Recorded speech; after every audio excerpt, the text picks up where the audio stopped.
We had the head of China coming in to top people right underneath President Xi, and he'll be coming in the not-too-distant future. Welcome back. That was President Trump kind of teasing a possible visit to Washington by China's leader Xi Jinping. That visit, whenever it comes, would have at the center of the conversation trade tensions, that's for sure. Jennifer Welch and Ravi Agrawal join me now. Jennifer is the chief geoeconomics analyst at Bloomberg. I will be able to spit it out, I promise. And Ravi, of course, editor-in-chief of Foreign Policy and a friend of our show. Jennifer, let me start with you. How much is the trade conversation right now between the Trump administration and China changing things? Is China adapting in new ways to what's been going on here for the last 5 or 6 weeks? Well, first of all, apologies. My title's a little bit of a mouthful. You can just call me Jenny. I think I might fall back on that, Jenny. In terms of the negotiations, right now it seems that Beijing's at a little bit of a loss, that negotiations are stuck at lower levels. And I think despite President Trump's hint that maybe there'll be a leader-level discussion at some point, first of all, we've seen this before, including in this trade war, hasn't come to fruition. If I was President Xi Jinping, I would not be coming to the United States anytime soon until I knew what I was going to get out of it. And I think right now the talks are nowhere near that point. And it's been my experience covering the American presidency for many years that conversations with Vladimir Putin can be organized pretty quickly, and other world leaders. The Chinese do not operate that way. They want a preliminary process in which they have gone through all sorts of steps and stages to, as you suggested, get a better understanding of where this is going, and most importantly for them, where it's likely to land. Absolutely. President Xi Jinping doesn't like to be surprised, and no one working for him wants to be landed in the position of having put him in that difficult spot. Ravi, I want to ask you about your take on where things have transpired the last week. 2 conversations now between the president with Putin and Zelensky and Ukraine, and what prospects, if any, we see in resolving this conflict in a way that allows Ukraine to retain sovereignty and doesn't give everything that Russia wants to Moscow.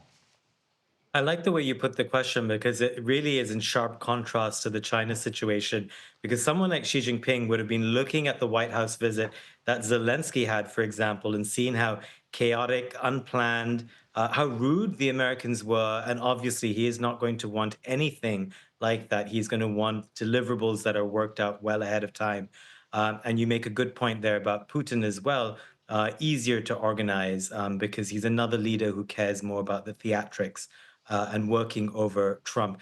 But what we've learned from the set of calls that have taken place so far between Trump and Putin and then between Trump and Zelensky is, a fair bit of sort of agreement that the two sides, Ukraine and Russia, need to move towards a ceasefire at some point, but very short on actual substantive points as to how to do that, when it actually begins, who enforces it, and then most of all, who backstops it in the future. So were they to actually activate a broader ceasefire, is there any sense that this leads to a place where there are security guarantees for Ukraine? None of that at this point is clear from any of the readouts we've had. Jenny, and I thank you for giving me that opportunity just to say, Jenny, Defense Department put out a new national defense strategic guidance that says China is America's #1 strategic foe, and everything about planning, preparation should be directed toward China. How significant or not is that? I think that's consistent with what we saw under the previous administration, or the Biden administration, that referred to China as a near-peer competitor. But I think the question is, how is that going to funnel down to actions, and how does it square with some of the department's other priorities, like reducing staffing, reducing waste and fraud? I mean, just the other day, they cut the Office of Net Assessment, which was a critical player in the Cold War and had been a critical player in a lot of the China competition that's been happening to date. The other thing I'd flag is the military competition doesn't just happen in the military realm. It depends on other things. Earlier in the program, you were talking about cuts to USAID. You want to increase U.S. posture in the Indo-Pacific, you need USAID. You need that because China also, as Chuck Hagel said, operates on many different platforms in many different ways, persuasively and otherwise, diplomatically, economically, culturally, to try to get its way around the world. And with information, to your point earlier about Voice of America as well. key source of building U.S. soft power that is an enabling force for everything DoD is seeking to accomplish. And Ravi, I'm going to give you 1 minute on this, and I wish I could give you more. How much is this conversation where Trump wants to reattach Russia to the United States bothersome or important at all to China? I think a bit of both. I mean, look, China likes the fact that it is able to divide the United States as allies around the world. The more that can happen, the better it is. It has valued its partnership with Russia. I imagine it is looking at a closer U.S. Russia sort of rapprochement of sorts, or whatever it is that we're looking at right now, with some puzzlement, because what does it actually mean? A lot depends on what actually happens with the future of Ukraine.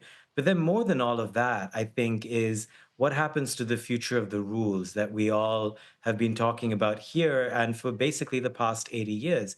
If Putin is able to get away with invading Ukraine, then the message for China is that they could get away with potentially invading Taiwan. So that is one key aspect, key lens through which they're going to be looking at any resolution of what happens in that war.